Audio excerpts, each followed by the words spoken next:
Welcome everybody to Gloria Ferrer Masterclass series, where we're going to touch on everything that it is to grow and make sparkling wine here in Sonoma, California. Today we're going to touch on organic farming and the extended aging process that our wines go through. My name is Kyle Altomare. I'm the winemaker here at Gloria Ferrer, and I'm here with Brad Kurtz, our Vineyard director. And let's pop some wine for all of you at home that got our Carneros Cuvée series here and get right into it. Absolutely.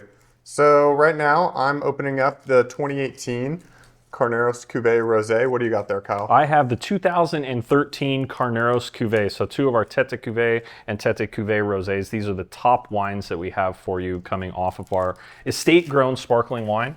And tonight we're going to talk to you about everything as it pertains to organic viticulture and how we turn those organic grapes into sparkling wine. Cool. So where do you want to get started? I really want to talk to you about what changes when you go from conventional farming to organic farming. Because we started with Certified Sustainable, that started in 2017, but this is a new adventure for us. Starting when you started in 2021, we moved everything over to organic farming. So give me an idea of a high-level view of what changes when you go from conventional farming, where you have very limited rules, to organic farming and all of the certifications that come with that. Yeah, so basically the big difference between organic farming and conventional farming is the use of what materials you can use, what chemicals you can use, what inputs you can use, what you're allowed to apply to your vineyard throughout the year for multiple reasons, for fertilization, pest management, protecting your vines from the elements, whatever it may be. You have a much smaller list of items that you're allowed to use, and a much larger list of items that you're not allowed to use that are allowed within conventional systems. So the main difference being what can be applied, but it is so much more than that. So within what can be applied, we obviously have things that are organic, things that are inorganic, and synthetic, if you will. We can't apply any of those synthetic fertilizers, pesticides, herbicides, any of that stuff. So with the biggest thing, what would you say the biggest challenge that you face coming from conventional farming going over to organic farming here? So one of the biggest there's a few. One of the biggest challenges is fertilization. Okay. So when you're a conventional grower, or even quote unquote a certified sustainable grower, you are still allowed to use synthetic fertilizers. So synthetic fertilizers means something like calcium nitrate, ammonium nitrate, urea, potassium thiosulfate, all these chemicals, which essentially you can put through an irrigation line and comes out the drip emitter and goes straight to the roots, and it's like jet fuel for the vines. So it can really supercharge your vineyards. You can address nutrient deficiencies very quickly and easily. But in an organic system, we can't use those synthetic materials. And what that means is that we have to rely on things like compost for our nutrient management. We have to rely on mined minerals for nutrient management. So when we have low potassium, we use a powdered sulfate of potash, which is a mined material, to fertilize our vines, or we use our compost, which is the backbone of our fertilization program. So that's one of the biggest challenges. The other would be weed control. Vineyards are very difficult to control the weeds in because it's not an open field like other types of agriculture. You can't just run a mower all the way through on a flat line. We can't just mow or disc the entire thing. You've got these huge vines and trellis and all of that in the way. So between the vine rows, we can mow, we can disc, we have a lot of options. But underneath the vines is where it becomes difficult. That's where you're applying your water. That's where your irrigation water, that's where you're applying some fertilizers.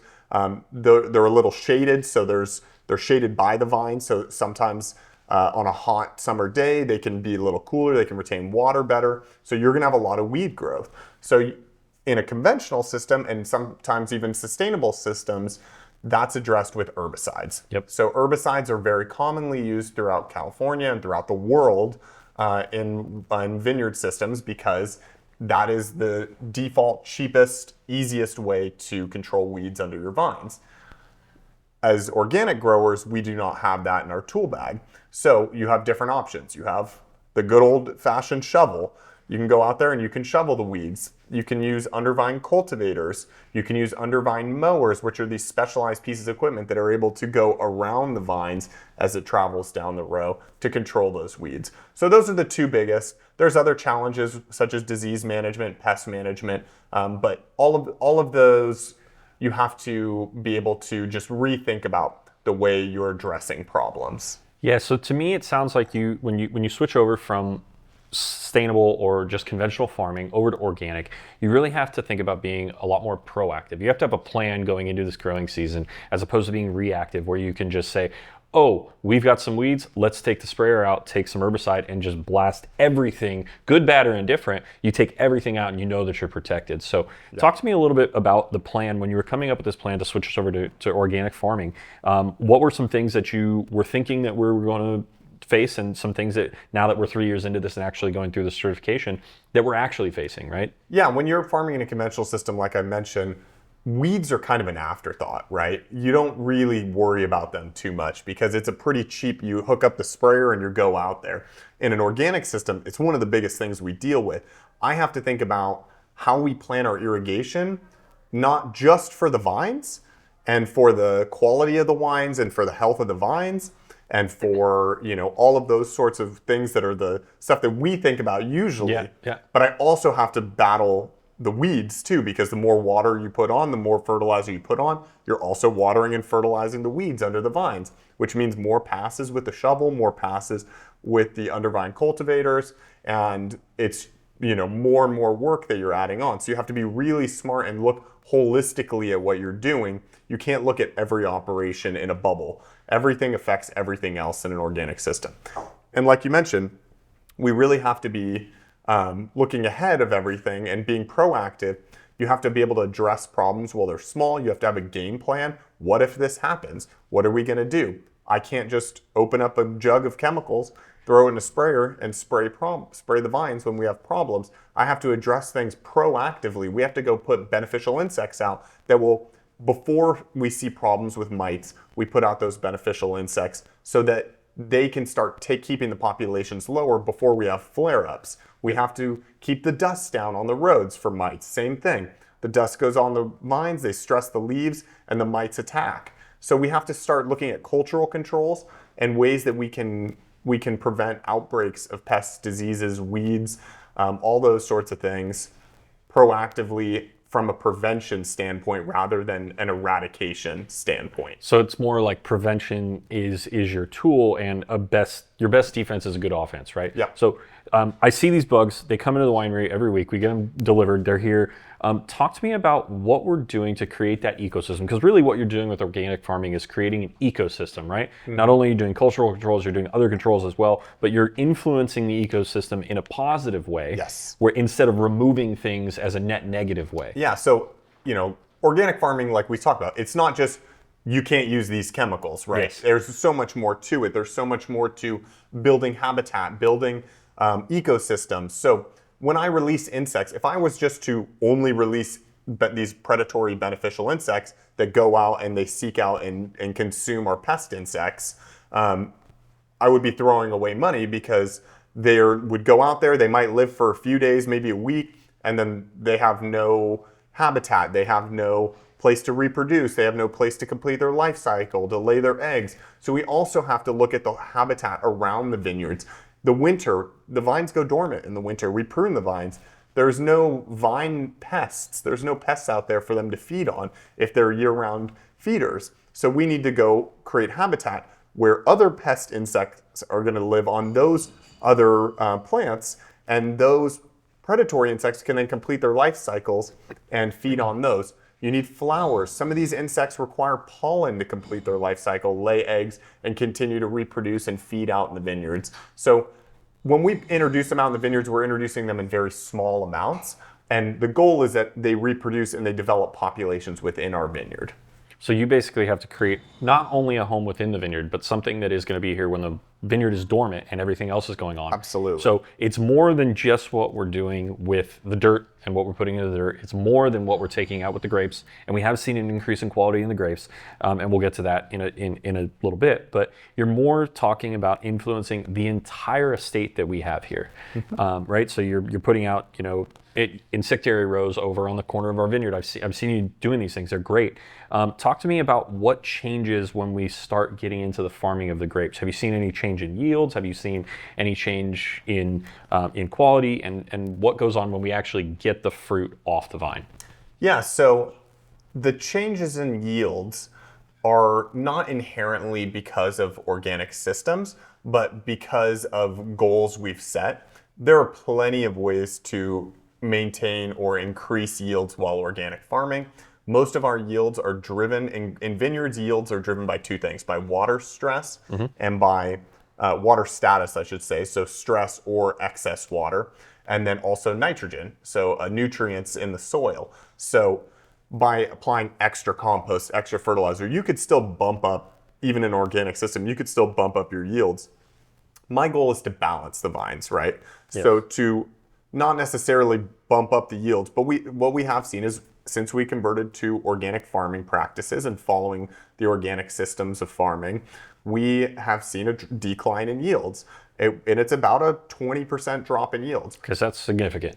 That's significant. That's money, that real money and real, it costs the same amount to farm those vineyards, whether we're getting 4 tons per acre or 3 tons per acre, 5 tons per acre, 3.5 tons per acre. It costs the same amount, and it costs the same amount of work and time and effort to farm those vineyards. So we have to see a benefit, right? Yep. And we have to make sure that we see that benefit in the wines, in the increased quality of the wines, in the balance, the longevity of the lives of these vineyards. And that's where we're seeing the benefits, right? We're seeing the quality increase, the concentration, the weight, the mouth coat in these wines is just phenomenal. We're seeing the balance in the vineyards. We're seeing the canopy to yields balance out beautifully. And we're also seeing the longevity, the lifespan of these vineyards extend longer and longer. We're seeing the soil microbe populations explode, earthworms like crazy. All of these things are just signs of really a healthy ecosystem and a healthy vineyard and a healthy farm. Yep. So we touched a little bit on pest control for insects, but talk to me about what else we do with pest control, because we do have some other types of pests here that we have to take care of. Absolutely. So again, you can't just go by and spray or take them out all at once, but we have to do this in kind of a different way. Yeah, so in Chardonnay especially, this is Carneros, it's wet, it's cold, and it's a difficult place to grow Chardonnay. Yep. Chardonnay is very, very sensitive to powdery mildew. Powdery mildew is a disease that grows on the vines. It can grow on essentially any part of the annual growth of the vines. So the stalks, the stems, the shoots, the leaves, the tendrils, the flowers. It can be everywhere. The clusters. It can grow anywhere and it can happen anytime. When the conditions are right, it can really explode, especially in a Chardonnay vineyard. Chardonnay doesn't have the natural defense systems that other wine grape varieties have to protect it from powdery mildew. Not only that, but we're in our vineyards are in an area that have naturally very high pressure levels because of the weather conditions that we have here. So there's a few things that we have to do to be able to prevent and to be able to protect our grapes from powdery mildew. Powdery mildew can decimate a whole crop in a season. I've seen it many times, and we see it all over California every year. But what we do is we're looking at it as a holistic system. We're not just out there waiting to see a powdery mildew infection and spraying the vineyard, or we're not, preventively putting out massive amounts of crazy chemicals. We use basically one thing for powdery mildew, and that's sulfur, which is a naturally mined chemical that comes from the earth, and it's just a powder. You can pick it up with your hands, you can touch it. It's not anything crazy, but we try and limit, because anything you do in the vineyards, there's pros and cons, right? You put a sulfur application out, it's going to cost you time, manpower, money. It's also going to affect your other pests that you have. It'll protect you from powdery mildew, but it might increase mite pressures. So you want to be able to make sure that you're not just putting it out there to put it out there. You want to make sure there's a reason to. So you have these three things we look at. We look at, is the host susceptible? Is the disease present? And are the conditions right? So is the host susceptible? Yeah, Chardonnay is really susceptible. Pinot Noir, it can get powdery mildew, but it's not as susceptible. So we won't trigger an application, a sulfur application for Pinot Noir at the same thresholds as Chardonnay. Sure. Are the conditions right? We have weather stations. We have something called the powdery mildew index model, which tells us with the weather conditions that we have that day and the weather forecast, where are the mildew pressures going? Are we at level 100, which is like, get out there right now because your vines are actively getting mildew? Yeah. Or are we at level 20, where we're like, yeah, we could probably go another week without putting a sulfur application on. Yep. And then the other thing is the disease present? So we have mildew spore traps out in our vineyards that are actually, they've got a little fan that's sucking in air constantly 24 hours a day, and it's pulling in any spores, any dust, anything into these little test tubes that get overnighted to a lab, and they tell us the spore counts that are out within our vineyards. So they tell us, is the disease present?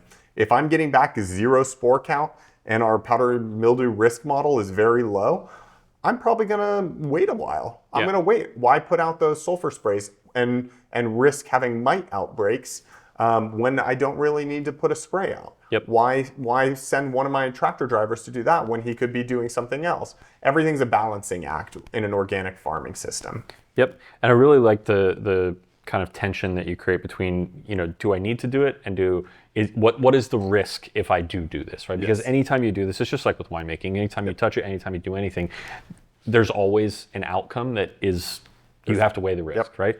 So talk to me about the fact that, when we have these models that you and I look at, we look at weather incessantly, right? Mm-hmm. It's probably the two worst people on the planet to talk to about weather, because we always know we've got all these reports that come in. We have these models that come in for powdery mildew, all of these other diseases. It requires a lot more boots on the ground, is what I'm hearing, to create this balance that you're striking.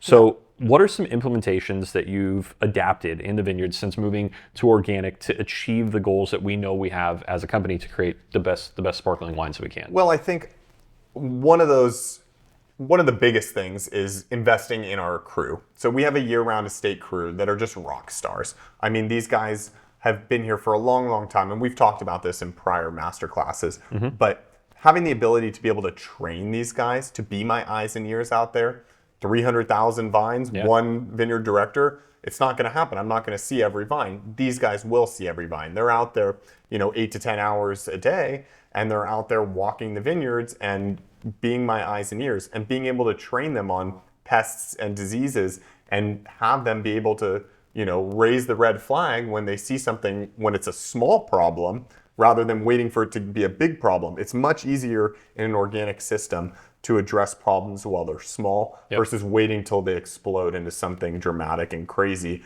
and then you're having to pull out all the tricks and stops to try and control that problem.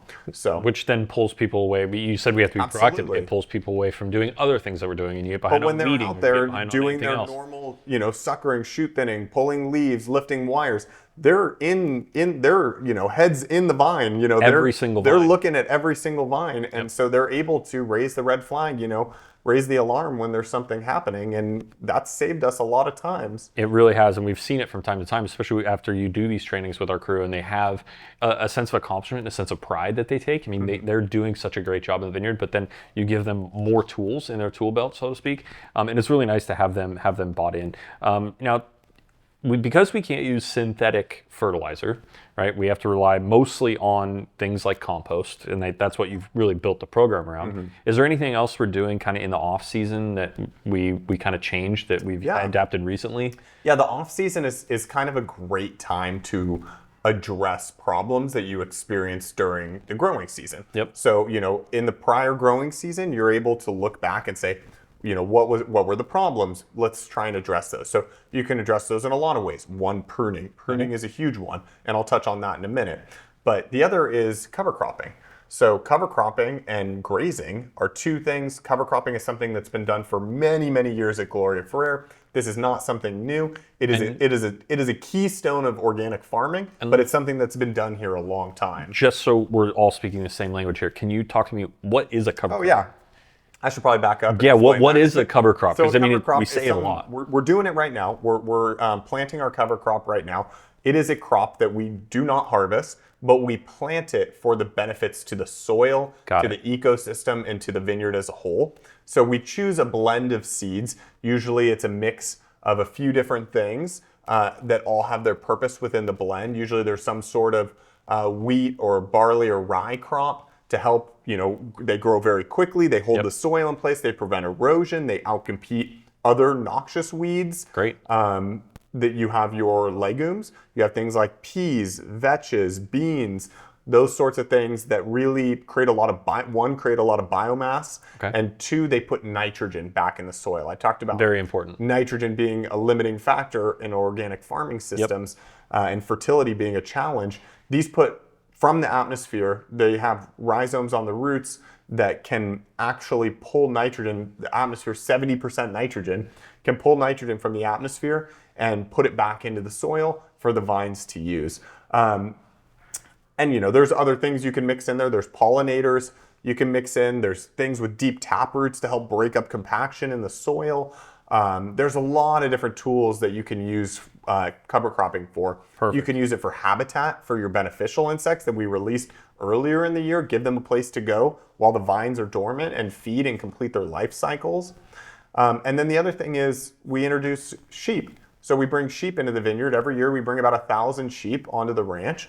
And that cover crop is about chest high when the sheep roll in January, February. And by the time they go out and they're trucked out around bud break, it's like a golf course putting green. You could roll a golf ball right down the rows. And so what that does is, one, weed control and being able to prevent competition with our vines, especially under the vines where it's very challenging to control the weeds, because you have your cover crop, but it's planted in the vine row.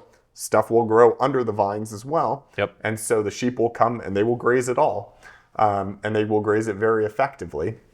And so what that does is it limits the competition of the cover crop. You want that cover crop there in the winter, but you don't want it there during the spring. And a lot of times it's too wet to get equipment into the vineyard in the spring. But the sheep have no problem getting in there. They got four-wheel drive, real old school four-hoof drive. And so they're able to get up the hills, up down the hills, all over in the mud, whatever, and consume that cover crop that would otherwise compete with the vines during a critical time at bud break for water and nutrients. And they, being able to eliminate them by grazing, all those nutrients that are in that cover crop, nitrogen and everything else, taken up by the sheep, and they do their business out in the vineyards, create manures out in the vineyards that feed the vines as well. It's free fertilizer. It's using holistic systems to be able to manage your vineyard and using the systems of planting the cover crop, grazing the sheep, and that creates essentially free. It's fertilizer without applying fertilizer. Again, so it sounds like a lot more thought goes into this. You have to curate an entire program basically dedicated to farming this vineyard in a way that makes sense, that we leave it in a better spot for the next people that are coming. It also comes with some challenges, right, of going through and not just farming that way, but right now you're going through the process of actually getting certified to say, we not only do we do this, but we're doing this according to a specific set of rules, a specific set of things that we can do and things that we can't do. Talk to me about that process that you're going through right now, because this is the fourth year that we've been farming organically, which is the first year we can apply for certification. Absolutely. So there's a lot of farmers and growers that follow the organic system rules like we do, but they are not certified. So being certified, what that does is that guarantees to your customer that a third-party auditor is essentially guaranteeing that you're following those rules. So that way you are held to a higher level of accountability. Technically speaking, if you're not certified, you should not be saying anywhere that you are organic, that you should be only, you can say we follow the guidelines of organic, or, but you shouldn't be calling yourself an organic farmer. So essentially, when you get certified, you go through this whole process. It's a 3-year transition process, so you cannot get certified until it has been 3 years since your last synthetic, and you've been following the guidelines of organic farming for that full 3 years. Now, we started that process in 2021. It's now end of 2024. We're in Q4 of 2024 now. Yep. By the early next year, my goal is to be fully certified. I'm going through this whole process of doing that. Now, there's another thing that's certified sustainable, which is great, but it's very different, and the standards are much, much lower on the vineyard side for certified sustainable than they are. They still give you some guidelines, but they still allow synthetic materials. They limit the amount of synthetic materials and the different kinds, but most of the, your everyday materials are still in there and still at your disposal when you're certified sustainable. But certified organic is that next level. It's that stepping stone where you take it up and say, okay, we're going to do this seriously with no other synthetic inputs whatsoever. Perfect. Talk to me about a little bit about, as you've seen the progression from 21, 22, 23 to 24, talk to me about the things you've seen in the vineyard increasing in terms of, we talked about yields go down a little bit, but that's by intention. We're talking about balance and striving for balance. And they went down kind of the first year, and they've kind of leveled off. They've leveled off. And so it's not like we're seeing, a dramatic decline. It's just, from historical, long-term averages, we came down a little bit. It's rebalancing, right? It's not a true loss. We're just getting things back into balance with what is a healthy ecosystem for the entire property. And what have we seen with quality?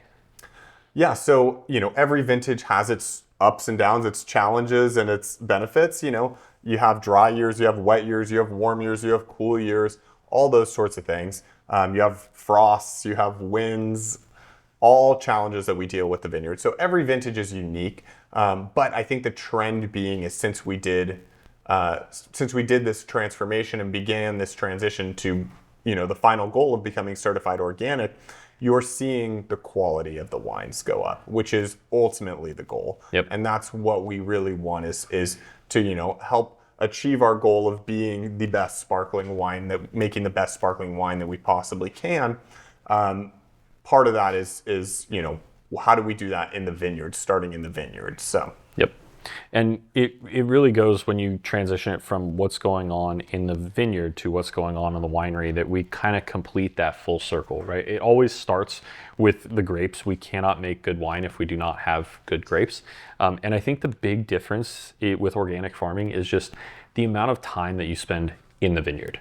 Right? You have to be in touch with a vine by vine approach, right? We have to look at things in an individual part of a bigger wheel, small cog in a big wheel, but you have to be paying attention to every single thing. And that requires just boots on the ground. It's something that technology or any of these other things is never going to replace, is a good team, a good farmer, a good winemaker out there in the vineyard understanding what's going on a vine by vine level. And that's something that we've adapted here at Gloria, which is really nice to see. So I think it's really fun to talk about how we actually get this report card. Yeah. Right? So in 21, we started implementing a grading tasting. Yeah. So why don't you tell us a little bit about the grading tasting, what that means? We've touched on it in prior episodes, but I don't think we've really dove down into the grading tasting. I think we just finished the grading tasting for 2024, so it is good timing to talk about it. So I think this is where we'll get in the weeds, right, so to speak. No pun intended. Yeah. So with the grading tasting that was implemented in 2021, we really needed an objective measure to look at how the vineyard is performing and how the winery is performing. Because it's one thing to have these goals to be organic, right? And that's a light that we see at the end of the tunnel now, thankfully. And that's one thing. But how do you transition it into what goes into the bottle? Because we all are creatures of habit, right? We have favorite blocks on this property. I do, you do. We all have. And there's definitely the pretty vineyards, and exactly. There's the the ugly ducklings. But sometimes you can't judge the ugly ducklings by how they look. You have to judge them by the wine they make. You have to go in and look at this as a true It's putting an objective measure to something that is so subjective. Wine is such a subjective substance because we all taste differently. You taste differently than I do. You taste differently than everybody at home is tasting these wines right now. But when we sit down, we need an objective way to look at these wines and how the vineyard is performing, and if it makes sense to continue farming that block. And that's really what it becomes, is we want to increase the quality, but we also want to make sure that we're doing the vineyard justice and not just putting an arbitrary timeline and say this vineyard is going to be here for 40 years and it has to be here for 40 years. If it's not performing, we need to know. And there's no way to know if you're not able to give it a grade. So this grading system was implemented in 21, and it's kind of evolved every year as we've gotten better as a team. And this grading system gives each lot a grade of A minus, A plus, B, all of these, just like you would get in high school. And what it does is it takes a look at a set of characteristics that we've defined, and those characteristics have kind of evolved as we've evolved, right? And we start to say, okay, now that we're starting to get better quality grapes, can we get them even better? And what you see is that range is getting tighter. So what we do is we sit down and we grade every single lot blind. And nobody knows on the table. And we just finished this for 24, like you said. We had 30 different wines on the table. So we sit down and we start with a standardization where we all agree. We pull out wines and we say, this is an A grade wine. We all agree. We taste it together. This is an A minus. This is a B plus. This is a B. This is a B minus. Here are some obvious C grade wines, with the goal being that nothing on our table that we created this year is in that C grade category. If it's in that C grade category, that's kind of an indication for you and I that we need to either reassess what we're doing in the vineyard and winery, or we need to think about pulling this out, right? Some of these blocks just don't perform. And what we do is we take each one of those and do it blind and give it a grade from 1 through 9. 9 being an A plus, 1 being a C minus. If it's below that, then we know clearly it's just, we got a big problem and something didn't work, right? Luckily, we haven't gotten one of those in a while. We have not. And it's interesting to see, because I was just working on this the other day, is compiling all of the data since we've been starting farming in 2021 organically to this year. And what you're seeing is the organic farming, as we get deeper into this and the health of the whole ecosystem comes up, the grades of all these wines have naturally came up. In 21, it was very interesting to see. The array was basically like you had in a high school classroom. There was a mean, there was a median. A lot of wines fell right in that middle range. There were some on the tail end that were very, very bad, and there were a couple that were on the tail end that were very, very good. And what you've seen is, since this organic farming has come in, that bell curve has shifted to the point where we had no C grade wines this year, not a single wine. There was only 2 wines that got B minuses even. So what you're seeing is this organics farming has increased the quality of all of our wines, which means when we sit down at the blending table, we know that we have the right components on the table. So what it is an objective measure to bring objectivity to a very subjective substance, which is wine. Yeah, so essentially, because the grades have shifted, that, like you said, that bell curve has shifted towards the B plus, where it may have been at B before, now it's at B plus or A minus. Correct. Where that average, the peak of the bell curve is. That means Carneros Cuvée and Carneros Cuvée Rosé are always going to receive A grade wines. That's it. But that's the only thing. When your lowest end wines are Bs, B minus, whatever it may be, you don't have those C grade wines. That means those non-vintage wines, those wines that get blended later down the list, the quality of those ones are for sure going up. Exactly. And what you're seeing is, as we get more components that are of higher quality, if you only have 2 A-grade wines on the table, you can only make Carneros Cuvée out of 2 wines. Right? That's the rule with Carneros Cuvée. We only make it in vintages where the quality warrants it. Luckily, we have had very good quality for a very long time, so we've made it for a number of years. But as you get more A-grade components, you get much more complexity within these wines, right? So you get more blending options. I can play with things in smaller percentages and really split very, very fine details. And you've sat in these blendings with me, and when we're talking about blend changes for something like Blanc de Noir, maybe we're shifting it, 2%.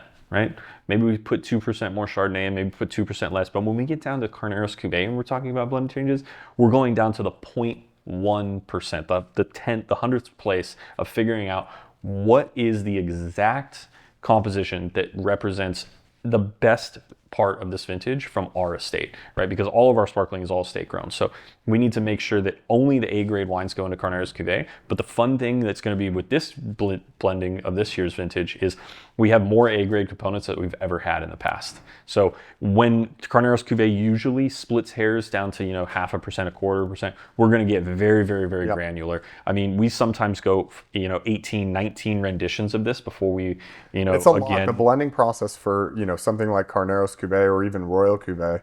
It's intense. I mean, you're grinding. It's intense. I watch you there with the, the graduated cylinder and your beakers and your sample bottles, putting stuff together, scratching stuff out on your notebook. It's exactly it. And it gets pretty intense. It does. And then we do those blind as well. And then we come back and say, okay, was that it? And usually we do these in sets of 5. And then it's like, no, I don't like that. And I'll always kind of taste them first because there are ones that are clearly just not going to work. When we pencil them out on the spreadsheet and we pencil them out in the notebook like we do, there are ones that you have an idea, but maybe these components just don't flow together. Maybe they're great individual wines, but with Carneros Cuvée, it's really about making a wine that the sum is greater than its parts, right? So each individual part and each individual component should bring something to the blend, but the total wine needs to have just a completely different feel than any of those wines on its own. So when we sit down for blending this year, it's gonna be really fun because we have so much more to work with because we have higher quality base wines.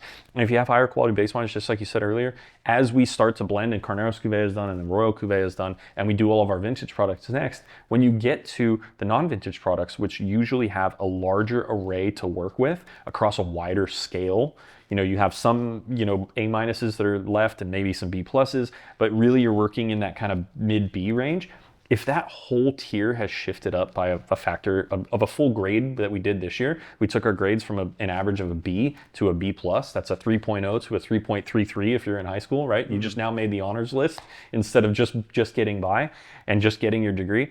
What you're going to see is the quality of all the wines is going to come up by that same factor because we, again, have so much more to work with. So why don't you talk a little bit about what we're looking for in the grading process? I know, our whole grading panel was laughing this year because as we were tasting through the wines, we're like, dang, this grading is getting harder and harder every year. Really because when you have C's, B's, and A's on the table, it's really easy to tell the C's apart from the A's. But when you have, B to A, that's a lot more difficult. Yeah, do that. When all the wines are in that, there's not that huge spread. So do that 30 times with an average difference of 0.25. It becomes very, very technical. Your palate gets worn out really quickly. It's very difficult. It really does. So so what are you looking for? What are we looking for in these wines? What qualities in the wines?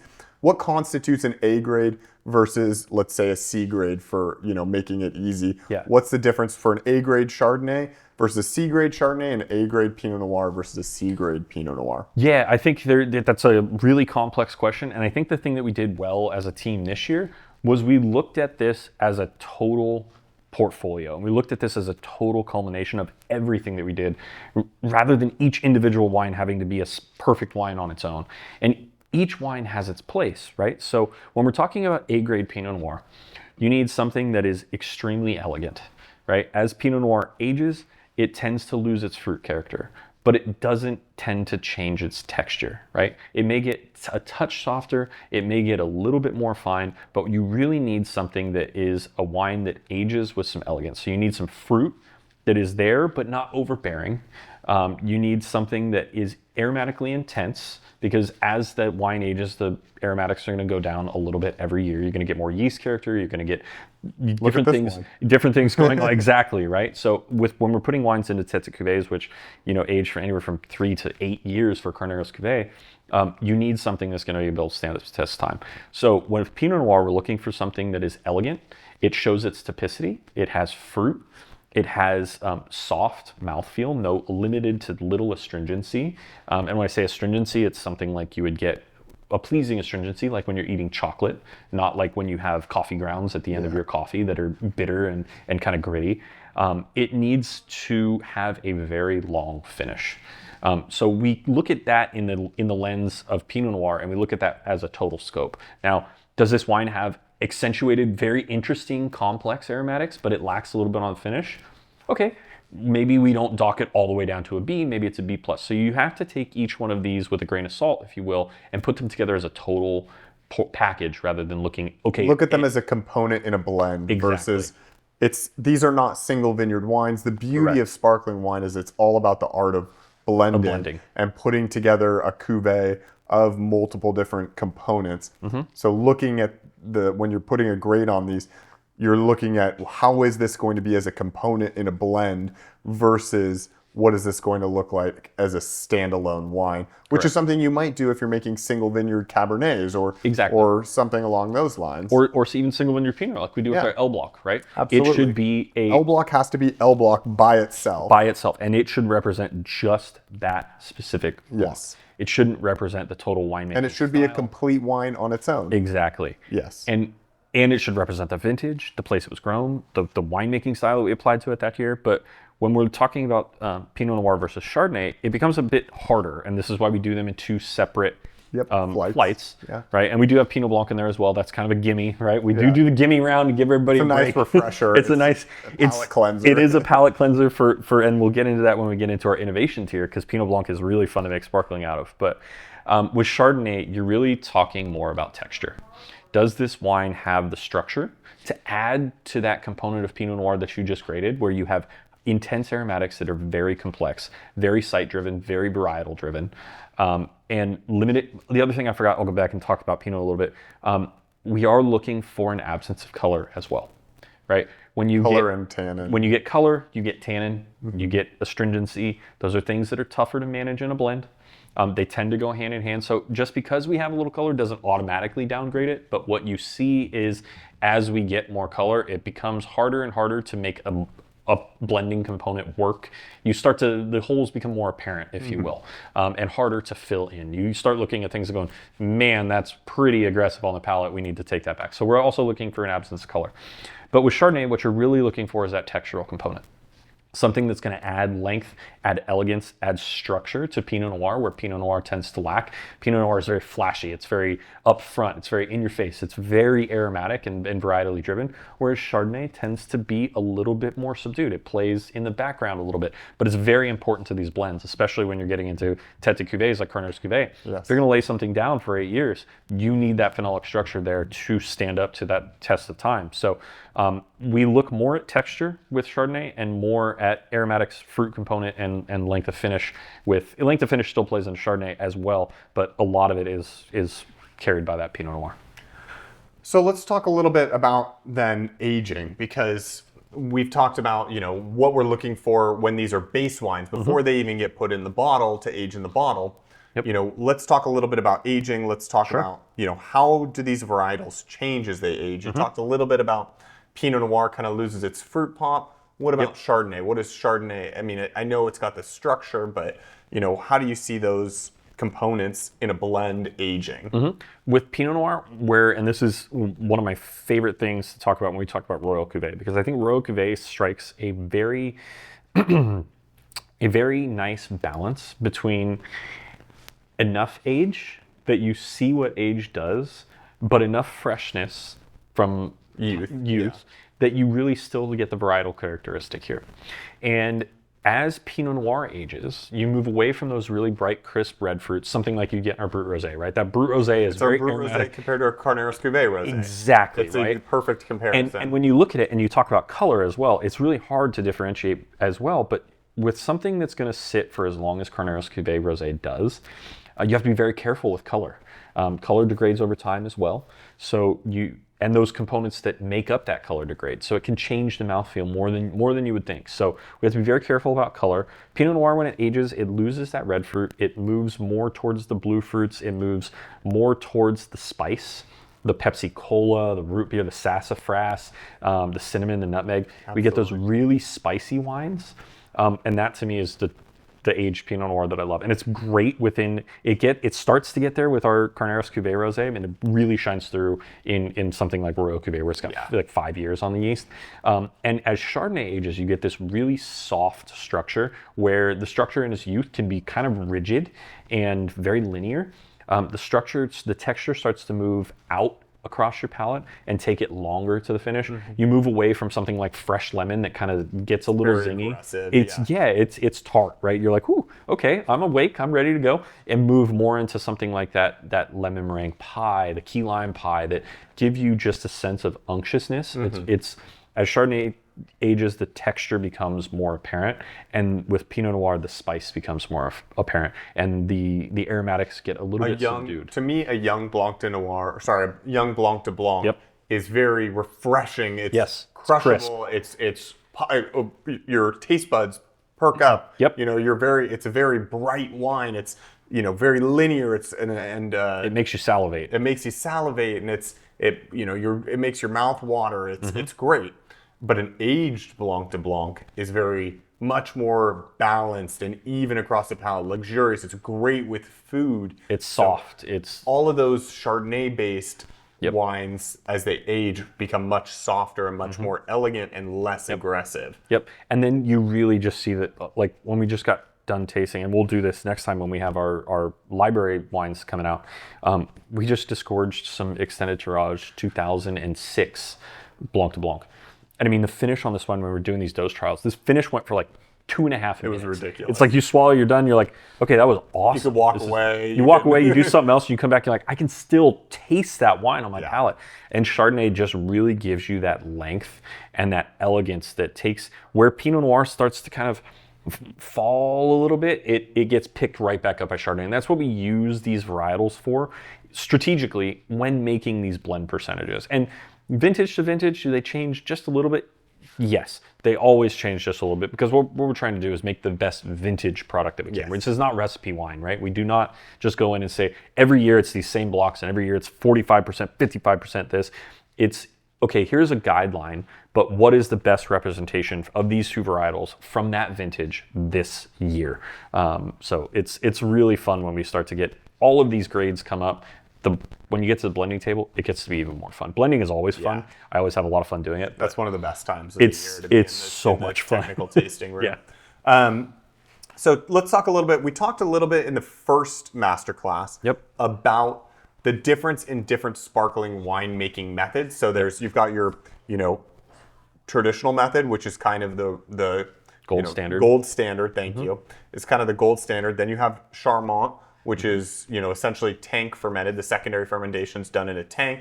It's got minimal to no aging time, and then it gets put right in the bottle through carbonation and pressurized lines.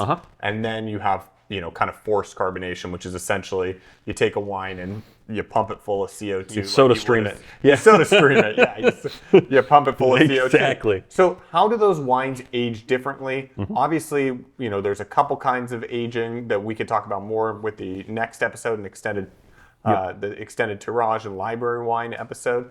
But how do those different? Do they age well? Do sparkling wines age well?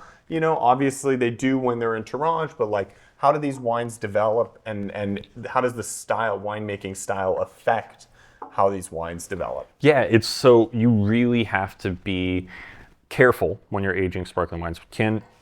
I'll answer this question first. Can sparkling wines age? Absolutely. And that's something that we're showing here with our library and our extended tirage like we have.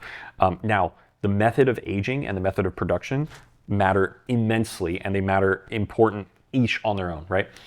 When you have method traditional sparkling wines that are fermented in the bottle, right? We take a base wine, we put a yeast culture in there, that yeast eats the sugar that we put in, and it creates carbonation under a cap. It creates the bubbles in the bottle. The most important thing is that wine does not leave that bottle until it goes in the glass that you drink as a consumer. The reason that those wines, that's the gold standard, because those wines age for an exceptionally long time. And with our extended tirage program, I mean, we're working on 2005 Carneros Cuvée. Yeah, so 20-year-old. 20-year-old wine, right? 19 years in tirage. By the time we disgorge it, it's going to be 20 years in tirage before we release it. We had a 1991 Carneros Cuvée a few weeks ago. Yeah. And it was phenomenal. Just absolutely amazing wines when they're crafted properly at the blending table. And then when you do method traditional sparkling, it ages for an exceptional amount of time. Now, the difference between something like Method Traditionnel when it ages and something like Charmat is with Charmat, it is a process-driven wine. You have a very large tank, you have yeast, and that yeast tends to fall to the bottom of the tank. It sometimes stays in suspension while it's fermenting, but once fermentation is done, you've got very little surface area of yeast in relation to the amount of volume that you have. Volume of the tank. Correct. And as tanks are much harder, you create much more pressure overall than you do in just a specific bottle. You can't hold it under pressure without losing pressure for an extended period of time. So the reason I say it's process driven is it's meant to be fermented, bubbles get in, and then go into bottle immediately because there is no benefit once that yeast is done and dead. There's not all the sugars consumed and the yeast start to die. That process takes about 9 months for autolysis to happen. And autolysis means the yeast actually split apart and start to give back some things that are very beneficial to the wine. They're still consuming oxygen at that time as well. But within Charmat, you have the amount of yeast that you have in relation to your volume, just one, doesn't make sense to tie up a tank for that long, so process. And two, it's not going to give enough of a benefit for you to make any rational decision to leave it like that. So Charmat is meant to be wines that are drunk young, ferment 6 weeks later, put it in the bottle, usually consumed within 6 to 12 months before freshness starts to fade, because you do not have any of that extended aging from the yeast that you have there. You don't have a lot of protection from oxygen, so that oxygen degradation starts to take effect immediately. So those wines are going to fade. They're not going to develop in a beneficial way over time. Same with the forced carbonation, I'm assuming, even less probably. Even less so. Even less so for a forced carbonation wine. Correct. So why don't we talk a little bit about the difference between aging and tirage, which would be like while the yeast is still in the bottle, and then aging after you disgorge the wine on the cork. Like, talk a little bit about the difference between those. And then if I was to age a wine 10 years in tirage versus 10 years on the cork, like the same wine, what would that look like? Yep. And that's something you can come and do here as well. We have these different experiences where you can see wines that are disgorged on what we call on program, right? Something that is just disgorged normally. Wines that are disgorged, after 20 years in tirage, wines that are disgorged and aged under cork for the same amount of time. So it's really fun. What you see is that wines that are in tirage for that long develop a higher level of complexity, number one, but also in tirage meaning on the yeast in the bottle on the yeast. But also what happens is they're protected from oxygen. So their change in terms of that aromatic change that I talked about earlier, the Pinot becoming spicy, the Chardonnay becoming soft, that time clock ticks much, much slower. Because one thing that yeast are very good at doing, even when they're done doing their primary job, which is to eat sugar, turn it into alcohol, is they're very good at consuming oxygen. So as that oxygen gets in, there's a little crown cap on the top of the bottle, and we call it micro-oxygenation.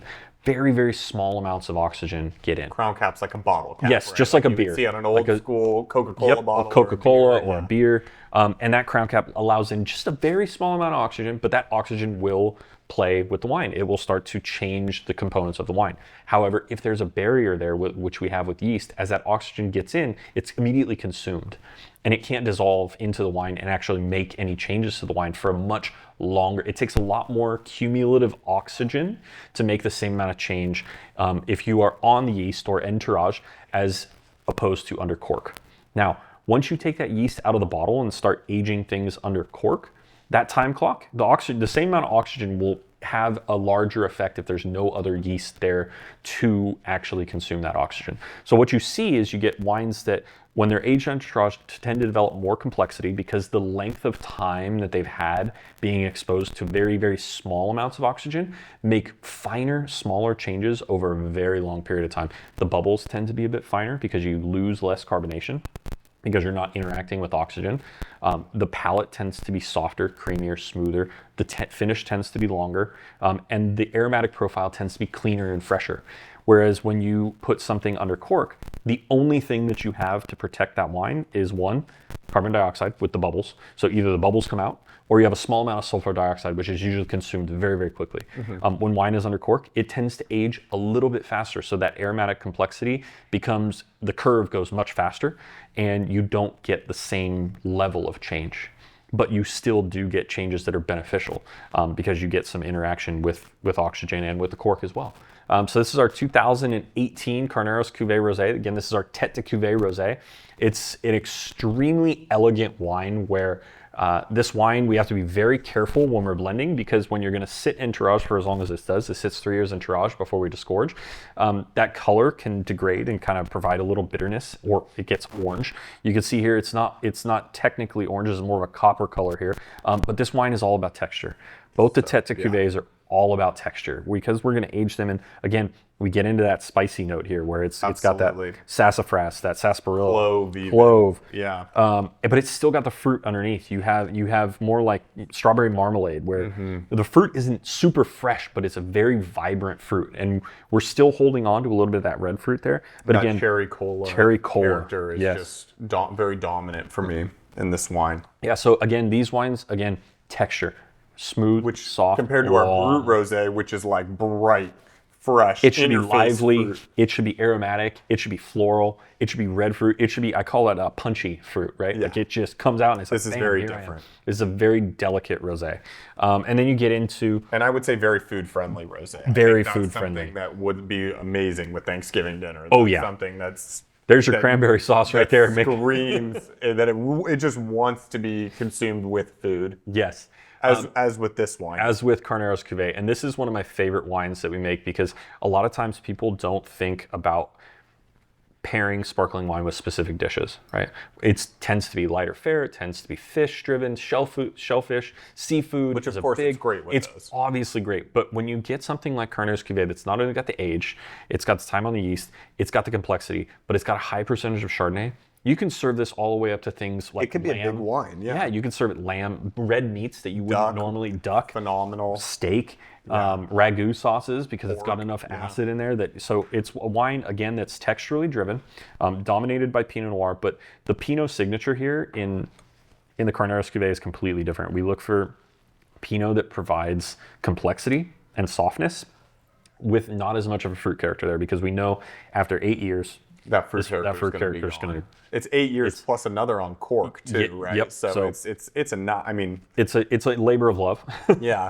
It's a long time. This is a big investment for this wine. You're investing a long time for. But aging. Again, when you get that and you feel it, and it goes all. The texture is just unbelievable. I mean, it's got such a long finish. It really all across the palate is very even. And beautiful. It's unctuous and very, very, very food friendly, but also soft enough and elegant enough that you can drink it on its own.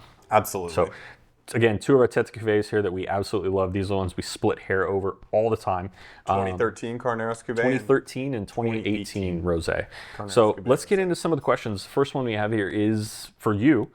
Is mustard considered a cover crop?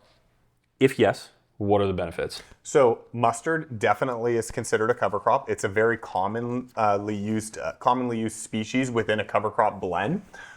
Mustard is closely related to a lot of other things in that family. So you have things like canola, you have things like radishes, all the same family. They're in that Brassica family. There are certain, that yellow mustard that's kind of iconic. Napa Valley, Sonoma Valley. Yes. It's very useful for a couple of things. One, it has very deep taproot. Most of the species in that family have very deep, strong taproots that will go down, and as that plant dies, as it dries out and it dies in the summer, that taproot will start to break down and it'll leave a nice cavity. It's like aerating your lawn, right? You take a chunk out, and so the roots can fill in and can breathe better. So it does a very good job with that. This other thing it has is it puts out a ton of flowers. So for pollinators, for beneficial insects, it's fantastic for that. And then the other thing is that it actually has nemacidal properties, which means that it can put off a chemical that when mixed into the soil can help lower the populations of nematodes, which can be harmful to grapevines in the soil. So there's a few different benefits to mustard. Mustard can also be challenging because it will produce a lot of seeds, and it can escape from the vineyard and outcompete native plants. So there's drawbacks to everything. There's pros and cons. So got it.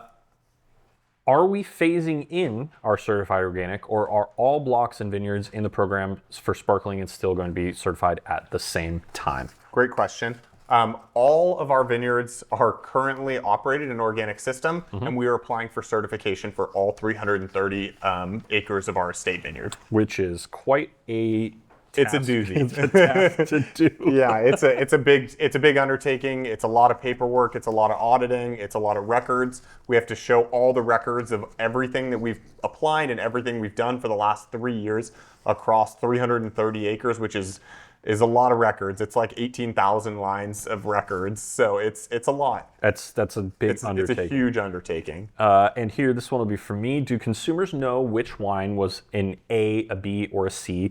Or is the grading an internal use only?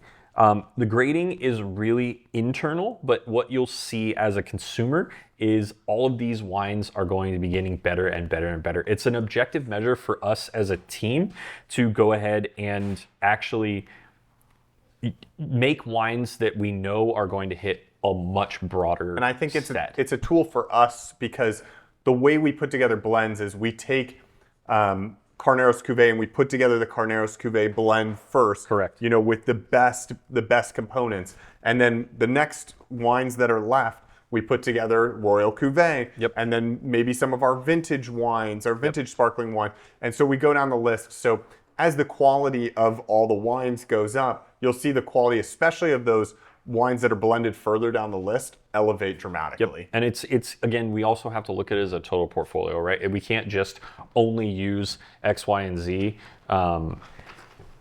for Carneros Cuvée and say there's nothing left to go anywhere else. Yes. We have to say we know we have to make so many different wines.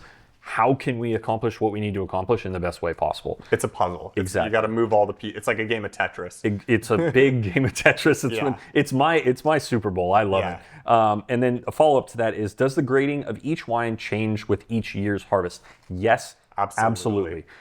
This is why we do everything completely blind, because again, we don't want to come in and say, I really love going on a hike to G Block, and I want G Block to be an A grade wine, so it makes it into Carneros Cuvée because I like it. Yeah. It's oftentimes Or because it made an A grade wine last year, Correct. I would think it'll be an A grade. You don't want to come in with any preconceived notions. Every vintage affects every vineyard differently. Correct. Different things happen in the vineyards. We have warm years affect certain clones better than others. Cold years affects dry years, wet years, whatever the conditions may be. Yep. Different blocks, the soils they're in, the rootstock they're on, the clone they are, Yeah. can all react differently to different climatic situations. Or maybe we tried something different in the winery. Maybe we put it in barrel this year, and Absolutely. that block just didn't like barrel. Maybe it was, it's a way for us to look at each experiment as well and say, did this work? Yep, absolutely. This question says, what do the vines look like in mid-January? So in the wintertime, actually right about now, the vines are just starting to lose their leaves. It's starting to get cold at night. Basically, all the nutrients that are in the leaves get pulled back into the woody structures, the trunks, the cordons, the roots, the spurs of the vines. All those nutrients and sugars that are in the leaves right now are getting pulled back in, and the leaves will dry up and fall off. And what you basically have naked vines where you just have the woody structures, and you have your canes that are coming off the spurs, or if they're cane pruned, you have your canes coming off your last year's canes. And then we go through and we prune the vines. And maybe we could do another episode one day about the life cycle of a year in the vineyard. Yep. But we go through and we prune the vines back to a few buds on each growing position, and that will be our growth, our growth point for next year. So the vines are very empty. They look very empty middle of January. You've got a nice, beautiful cover crop usually by middle of January, but your vines are very empty. There's no leaves. There's no. We're getting in there to prune, so there's no shoots. It's just the base core structure of the vines. And follow up to that is: do we find ourselves expanding beyond viticulture with sheep, i.e. the ecosystem, all in-house as we do with our olive oil harvest? Sheep, cheese, wool, not unlike we do with olives. So we use what's called a contract grazer to manage our sheep. 1,000 sheep is not a side business. That is a full-time business. That's a lot of work. That's a lot of work, 1,000 sheep. You also have somewhere, you have to be able to put those sheep somewhere. Correct. When the vines come out of dormancy. Because, in the winter, like I mentioned, those vines are bare bones. There's nothing for the sheep no to leaves, eat on the vines. There's no shoots, there's no leaves. There's plenty of cover crop for them. But as the buds break and we start to get green, fresh growth, that's like candy to sheep. They want to eat that, and that's our whole harvest. You know, that's what everything. makes this stuff. Yep. You know, that's what makes the good stuff. So we want to get the sheep out of there before. We don't have the grazing acreage that we would need to be able to put them in the off season. Maybe one day we could support a small amount of livestock. Yeah. That year round could graze in the creeks and the hills around the properties, but as of right now, that's not the plan. We do have our olive oil, which is and our you know, culinary gardens and all of that, which are kind of, you know, side things that we do in the off season and when we have extra time, and products that we produce to diversify our vineyard operations. But as of right now, there's no plans to have a large-scale livestock program year-round. And you had already answered this, but I will read the question anyway. How do the sheep know not to eat the vines?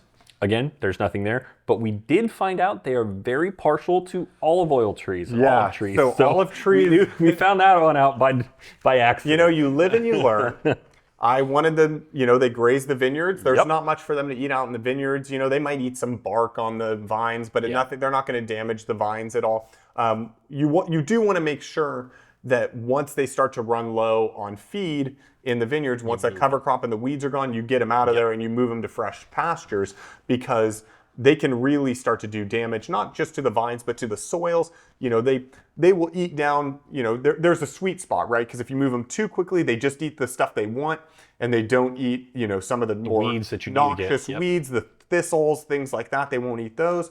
And then if you leave them in too long, then you could be down in bare soil. They're pulling stuff out by the roots. We're just changing soil structure. You're opening yourself up to erosion, things like that. But yes, we wanted to put them in the olives. We found out they will literally strip the bark off of an olive tree and climb up into the olive trees. I mean, they really do love olive trees. It was the funniest thing to see. That was a panic moment when we figured that out. But the olive trees are okay. Don't worry. We're still producing amazing olive oil. We had a great harvest this year. Really good harvest. But no more sheep in the olives for now. They get fenced off. Until we figure out a way to keep them off the trees. And the final question we have here is, do we use organic sugar? Yes, and it is a very special type of sugar. This is not a sugar that you can go buy in the store. It is organic and it is highly, highly refined. If you were to look at this under a microscope, it is a perfect square. It's a perfect cube.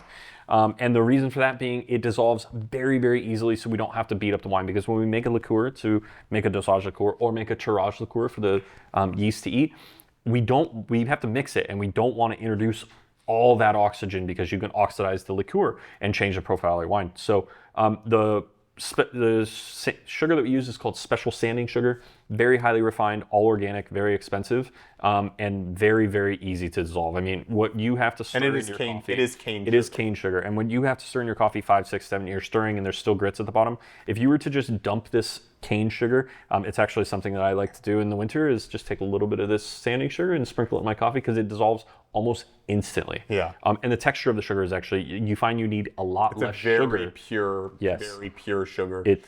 Because you can use other types of sugars. But you can use beet sugar, you can use concentrate. This is the best sugar for making highest quality sparkling wine. And that is what we use. All right. Well, thank you guys for joining us today for our third installment of the Masterclass series. And we hope you guys join us for the next one. Next one will be about extended aging and library wines. So thanks for joining us. Cheers.